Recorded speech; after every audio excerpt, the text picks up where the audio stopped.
Skipping Christmas by John Grisham, Day 3, Chapter 6. Nora's late morning round table at the shelter for battered women ended badly when Claudia, a casual friend at best, blurted out randomly, "So, Nora, no Christmas Eve bash this year." Of the 8 women present, including Nora, exactly 5 had been invited to her Christmas parties in the past. 3 had not, and at the moment those 3 looked for a hole to crawl into, as Nora did. "You crude little snot," thought Nora, but she managed to say quickly, "Afraid not. We're taking a year off," to which she wanted to add, "And if we ever have another party, Claudia dear, don't hold your breath waiting for an invitation." "I heard you're taking a cruise," said Jane, one of the 3 excluded, trying to reroute the conversation. "We are, leaving Christmas Day, in fact." "So you're just eliminating Christmas altogether?" asked Beth, another casual acquaintance who got invited each year only because her husband's firm did business with Wiley and Beck. "Everything," Nora said aggressively as her stomach tightened. "That's a good way to save money," said Lila, the biggest B-word of the bunch. Her emphasis on the word money implied that perhaps things were a bit tight around the Crank household. Nora's cheeks began to burn. Lila's husband, a pediatrician. Luther knew for a fact that they were heavily in debt. Big house, big cars, country clubs, earned a lot, spent even more. Thinking of Luther, where was he in these awful moments? Why was she taking the brunt of his harebrained scheme?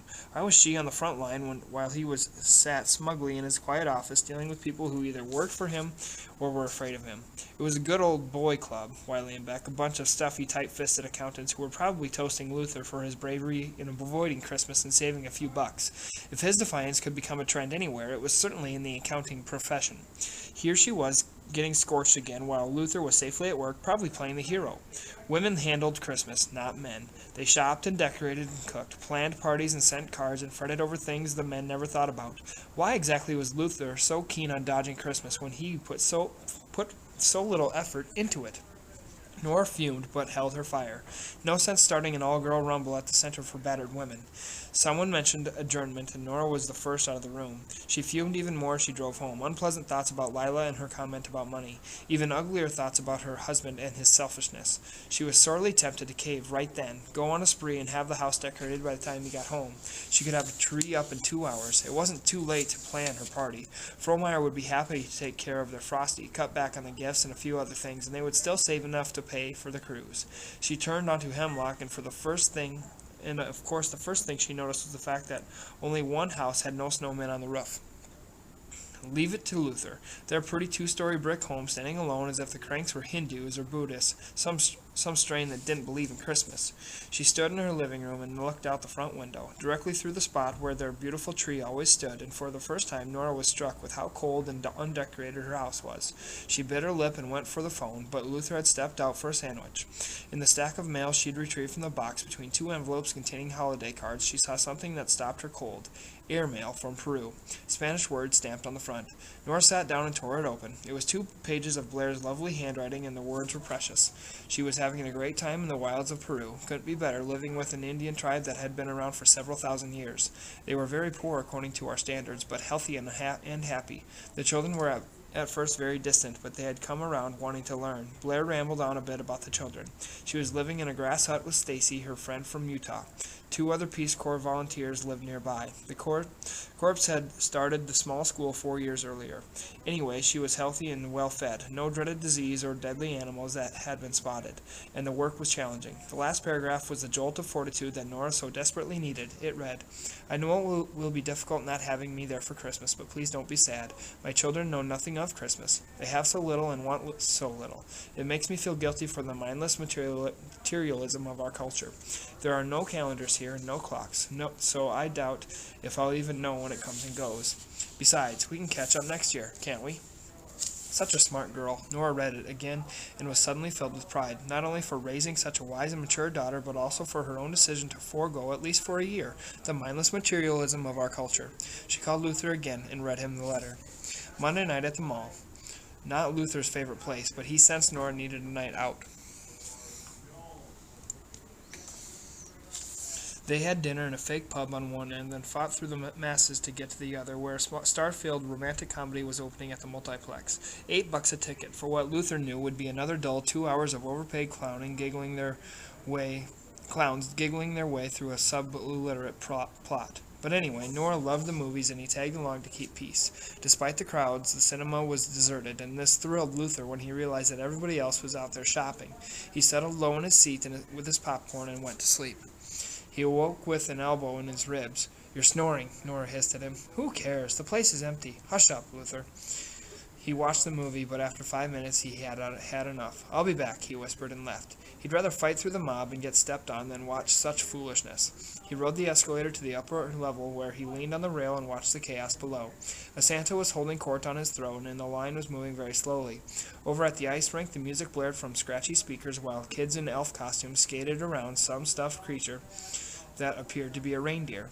Every parent watched through the lens of a video camera. Weary shoppers trudged along, lugging shopping bags, bumping into others, fighting with their children. Luther had never felt prouder. Across the way, he saw a new sporting goods store. He strolled over, noticing through the window that there was a crowd inside and certainly not enough cashiers. He was just browsing, though. He found the snorkel gear in the back, a rather slim selection, but it was December. The swimsuits were of the Speedo variety, breathtakingly narrow all the way around and designed solely for Olympic swimmers under the age of 20. More of a pouch than a garment. He was afraid to touch them. He'd get himself a catalog and shop from the safety of his home. As he left the store, an argument was raging at a checkout. Something about a layaway that got lost.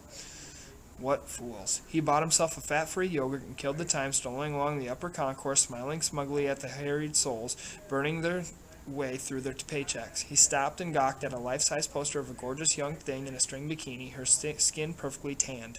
She was inviting him to step inside a small salon and called Tans Forever.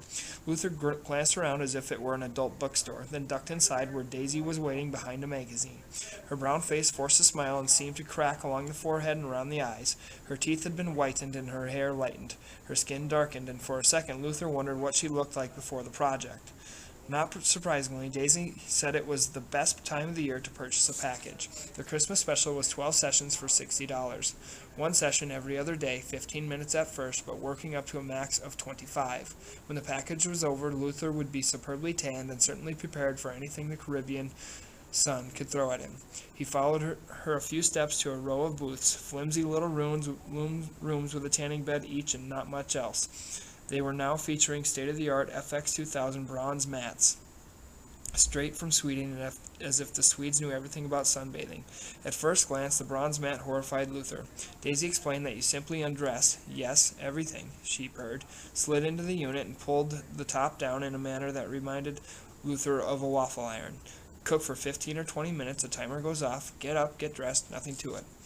"How much do you sweat?" Luther asked, struggling with the image of himself lying completely exposed while 80 lamps baked all parts of his body. She explained that things got warm. Once done, simply wiped off your bronze mat with a spray and paper towels, and things were suitable for the next guy. "Skin cancer?" he inquired. She offered a phony laugh. "No way. Perhaps the older units before they perfected the technology to virtually eliminate ultraviolet rays and such. The new bronze mats were actually safer than the sun itself. She'd been tanning for 11 years. And your skin looks like burnt cowhide," Luther mused to himself. He signed up for 2 packages for $120.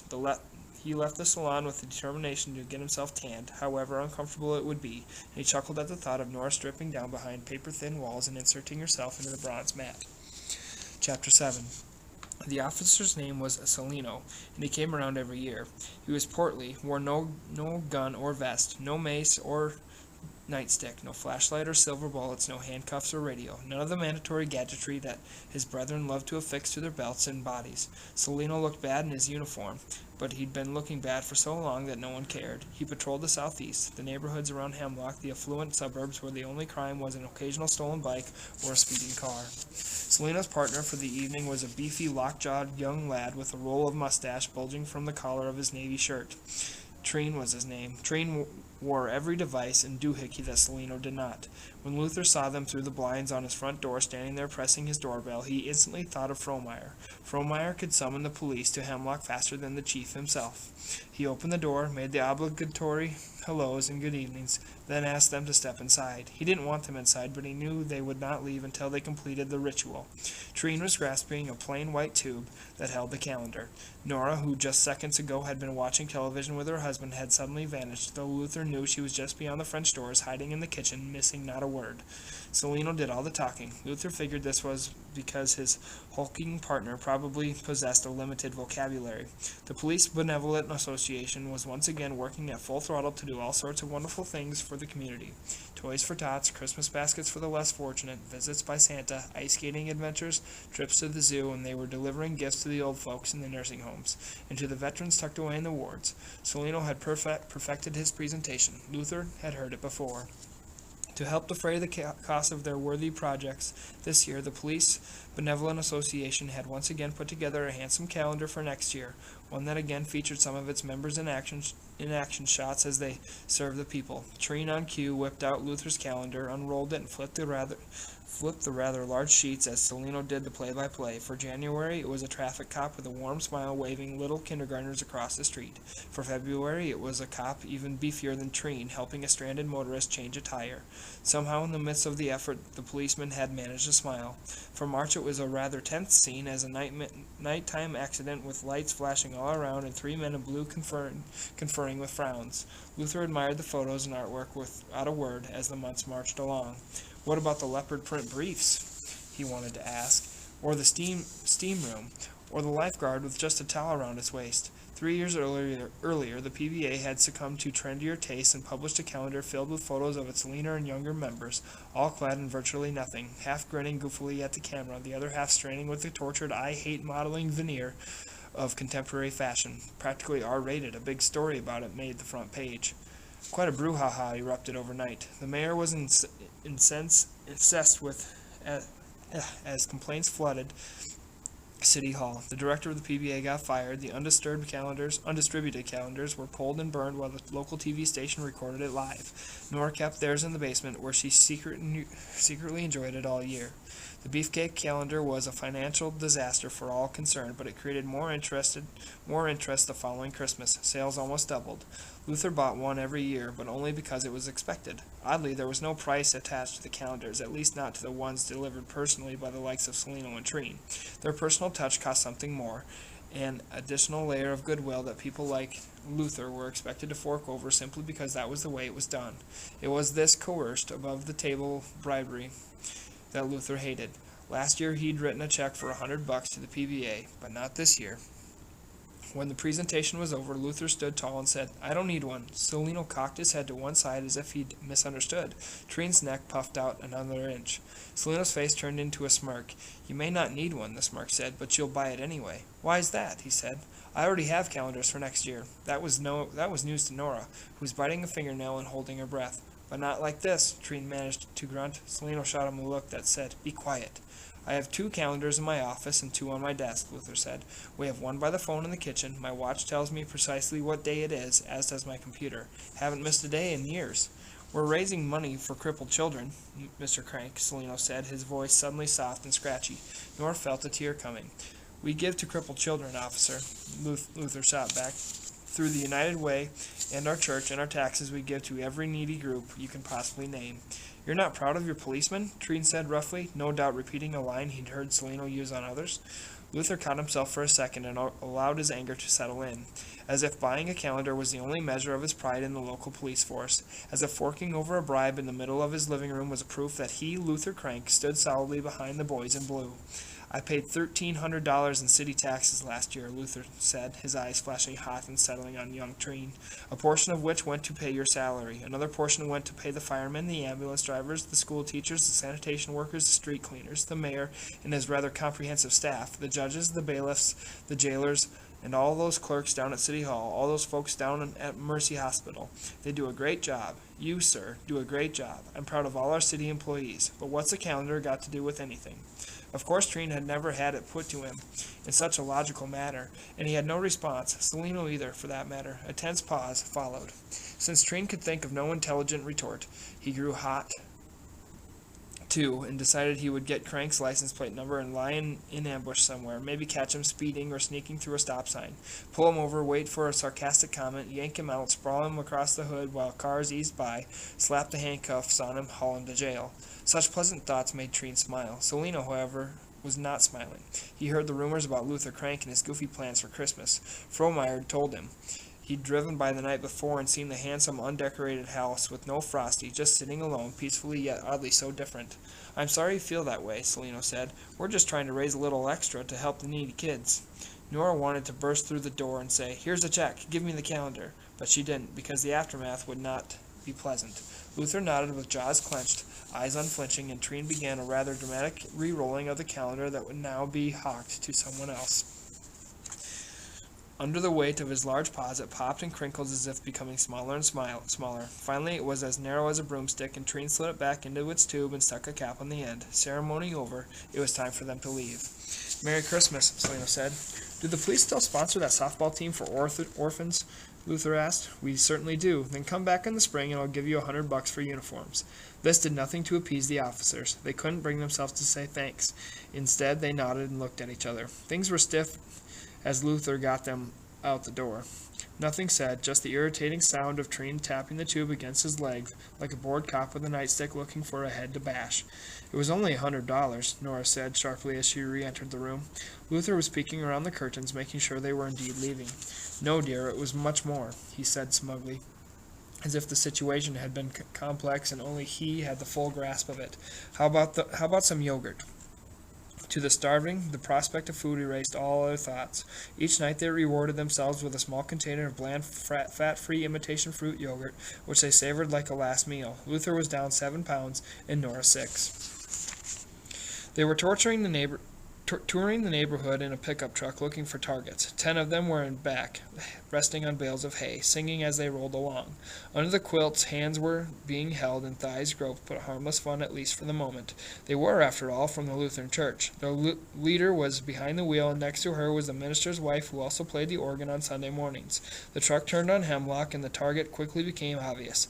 They slowed as they neared the unadorned home of the Cranks. Luckily, Walt Scheel was outside wrestling with an extension cord that lacked about 8 feet in connecting the electricity from his garage to his boxwoods, around which he had carefully woven 400 new green lights. Since Crank wasn't decorating, Scheel, had decided to do so with extra gusto.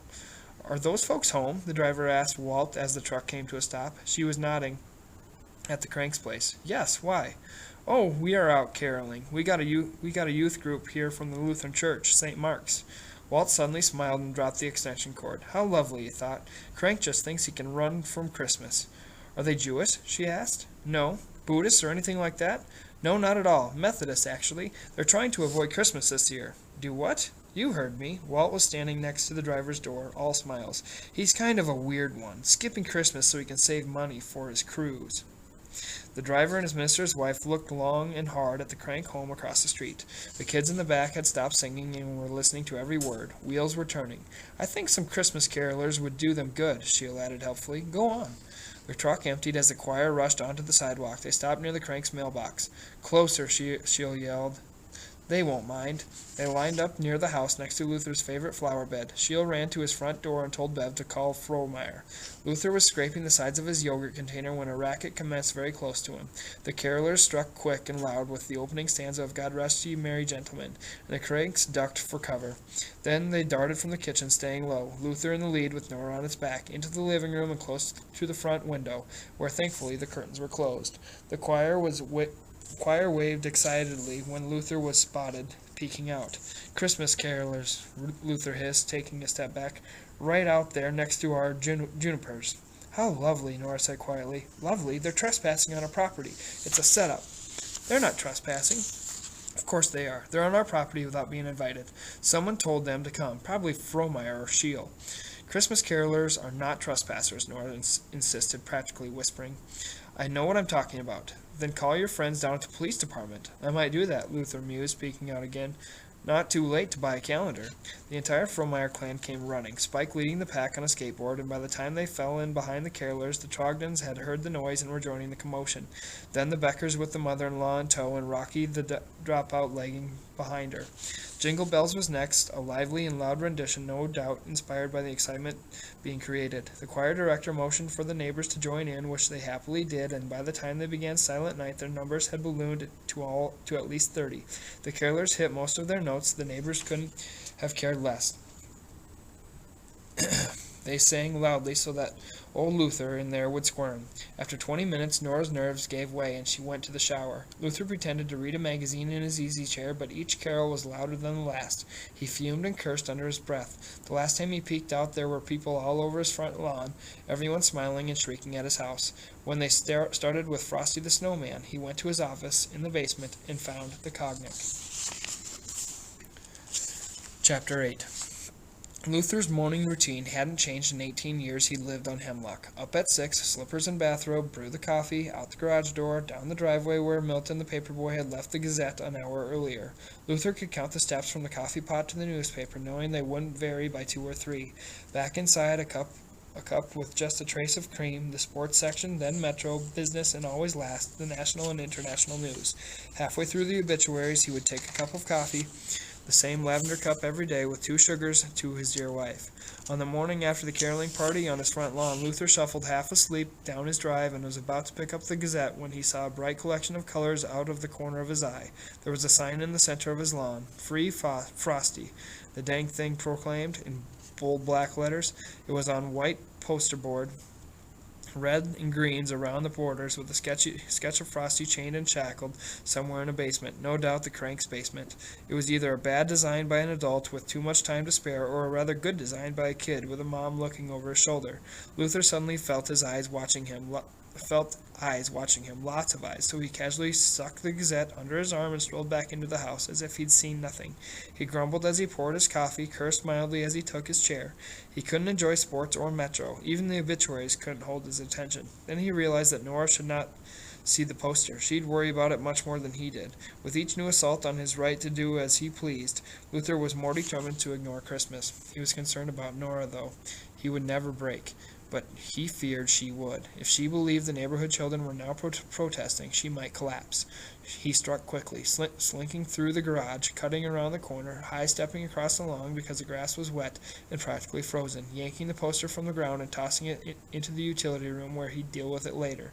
He took Nora her coffee, then settled once again at the kitchen table, where he tried in vain to concentrate on the Gazette. He was angry, though, and his feet were frozen. Luther drove to work. He had once advocated closing the office from the middle of December until after January 1st. No one works anyway, he'd argued rather brilliantly at a firm meeting. The secretaries needed to shop, so they left for lunch early, returned late, then left an hour later to run errands. Simply make everyone take their vacations in December, he had said forcefully. Sort of a 2-week layoff, with pay, of course. Billings were down anyway, he had explained with charts and graphs to back him up. Their clients certainly weren't in their offices, so no item of business could ever be finalized until the first week of January. Wiley and Beck could save a few bucks by avoiding the Christmas dinner and the office party. He had even passed out an article from the Wall Street Journal about a big firm in Seattle that had adopted such a policy with outstanding results, or so said the journal.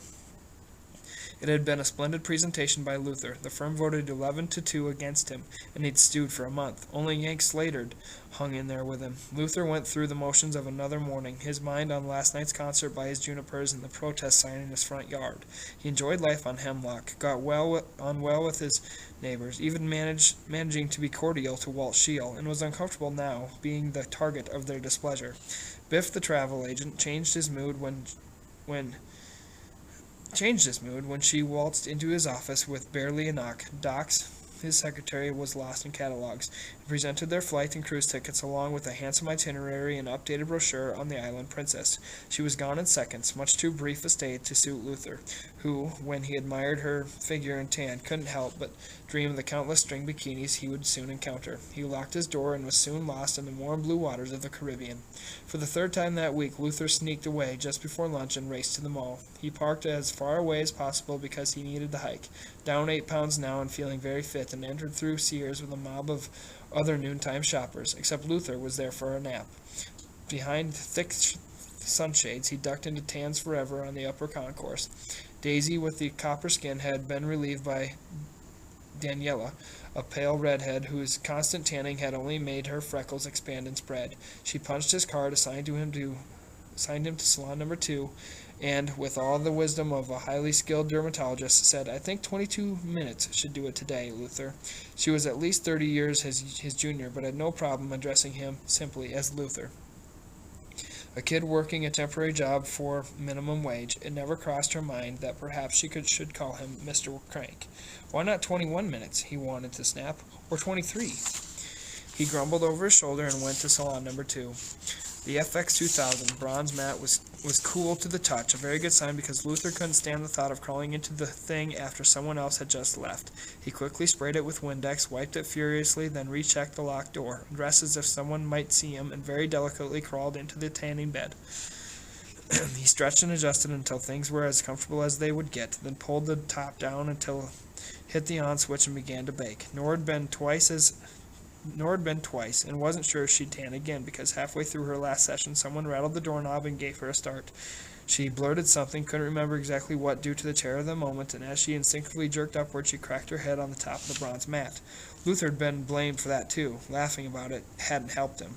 Before long he was drifting to the island princess with its 4 pools and dark, fit bodies lounging around, drifting to the white, sandy beaches of Jamaica and Grand Cayman, drifting through the warm, still waters of the Caribbean. A buzzer startled him. His 22 minutes were up. 3 sessions now, and Luther could finally see some improvement in the rickety mirror on the wall. Just a matter of time before someone around the office commented on his tan. They were also envious. As he hurried back to work, his skin still warm, his stomach even flatter after another skipped meal, it began to sleet. Luther caught himself dreading the drive home. Things were fine until he turned onto Hemlock. Next door, Becker was adding more lights to his shrubs, and for spite, he was emphasizing the end of his lawn next to Luther's garage. Trogdon had so many lights you couldn't tell if he was adding more, but Luther suspected he was. Across the street next to Trogdon, Walt Scheel was decorating more each day. This from a guy who'd hardly hung the first strand a year ago. And now, next door, on the east side of the Cranks, Swade Kerr had suddenly been seized with the spirit of Christmas and was wrapping his scrawny little boxwoods with brand new red and green blinking lights. The Kerrs homeschooled their brood of children and generally kept them locked in the basement. They refused to vote, did yoga, ate only vegetables, wore sandals with thick socks in the wintertime, avoided employment, and claimed to be atheists. Very crunchy, but not bad neighbors. Swade's wife, Shirley, with a hyphenated last name, had trust funds. They've got me surrounded, Luther muttered to himself as he parked in his garage, then sprinted into the house and locked the door behind him. Look at these, Nora said with a frown, and after a peck on the cheek, the obligatory, how was your day? 2 pastel-colored envelopes, the obvious. What is it? He snapped. The last thing Luther wanted to see was Christmas cards with their phony little messages. Luther wanted food, which tonight would be baked fish with steamed veggies. He pulled out both cards, each with a frosty on the front. Nothing was signed. No return address on the envelope. Anonymous Christmas cards. Very funny, he said, flinging them onto the table. I thought you'd like them. They were postmarked in the city. It's Frohmeyer, Luther said, yanking off his tie. He loves a practical joke. Halfway through the dinner table, the doorbell rang. A couple of large bites, and Luther could have cleaned his plate, but Nora was preaching the virtues of eating slowly. He was still hungry when he got to his feet and mumbled something about who could it be now. The fireman's name was Kistler, and the medic was Kendall, both young and lean and in great shape from countless hours pumping iron down at the station, no doubt at taxpayer expense. Luther thought to himself as he invited them inside, just barely through the front door. It was another annual ritual, another perfect example of what was wrong with Christmas. Kistler's uniform was navy and Kendall's was olive. Neither matched the red and white Santa's hats both were wearing, but then, who really cared? The hats were cute and whimsical, but Luther wasn't smiling. The medic held a paper bag down by his leg. Selling fruitcakes again this year, Mr. Crank, Kistler was saying. Do it every year. Money goes for the toy drive, Kendall said, with perfect timing. Our goal is $9,000. Last year we raised just over 8. Hitting it harder this year. Christmas Eve, we'll deliver toys to 600 kids. It's an awesome project. Back and forth, a well-drilled tag team. You ought to see their faces. I wouldn't miss it for the world. Anyway, gotta raise the money and fast. Got the old faithful Mabel's fruitcakes. Kendall sort of waved the bag at Luther as if he might want to grab it and take a peek inside. World famous. They make 'em in Hermannsburg, India, home of Mabel's bakery. Half the town works there. Make nothing but fruitcakes, those poor folks, Luther thought. They have a secret recipe, use only the freshest ingredients, and make the best fruitcakes in the world. Luther hated fruitcakes. The dates, figs, prunes, nuts, little bits of dried colored fruit. Been making them for 80 years now. Best-selling cake in the country. 6 tons last year. Luther was standing perfectly still, holding his ground, his eyes darting back and forth. No chemicals, no additives. I don't know don't know how they keep them so fresh, with chemicals and additives, Luther wanted to say. A sharp bolt of hunger hit Luther hard. His knees almost buckled, his poker face almost grimaced. For 2 weeks now his sense of smell had been much keener, no doubt a side effect of a strict diet. Maybe he got a whiff of Mabel's finest. He wasn't sure, but a craving came over him. Suddenly he had to have something to eat. Suddenly he wanted to snatch the bag from Kendall, rip open a package, and start gnawing on a fruitcake. And then it passed. With jaws clenched, Luther hung on until it was gone. Then he relaxed. Kistler and Kendall were so busy with their routine they hadn't noticed. We get only so many. They're so popular they have to be rationed. We're lucky to get 900. $10 a pop, and we're at 9,000 for the toys. You bought 5 last year, Mr. Crank. Can you do it again? Yes, I bought 5 last year, Luther was now remembering. Took 3 to the office and secretly placed them on the desk of 3 colleagues. By the end of the week, they'd been passed around so much the packages were worn. Docs tossed them in the wastebasket when they shut down for Christmas. Nora gave the other 2 to her hairdresser, and a 300-pound lady who collected them by the dozen and had fruitcake until July. No, Luther finally said. I'll pass this year. The tag team went silent. Kistler looked at Kendall, and Kendall looked at Kistler. Say what? I don't want any fruitcakes this year. Is 5 too many? Kistler asked. 1 is too many, Luther replied, then slowly folded his arms across his chest. None? Kendall asked in disbelief. 0, Luther said. They looked as pitiful as possible. You guys still put on that 4th of July fishing rodeo for handicapped kids? Luther asked. Every year, said Kistler. Great. Come back in the summer and I'll donate $100 for the fishing rodeo. Kistler managed to mumble a very weak thanks. It took a few awkward movements to get them out the door. Luther returned to the kitchen table, where everything was gone. Nora, his plate with the last 2 bites of steamed fish, his glass of water, his napkin, everything. Furious, he stormed the pantry, where he found a jar of peanut butter and some stale saltines. This will end day 3's reading.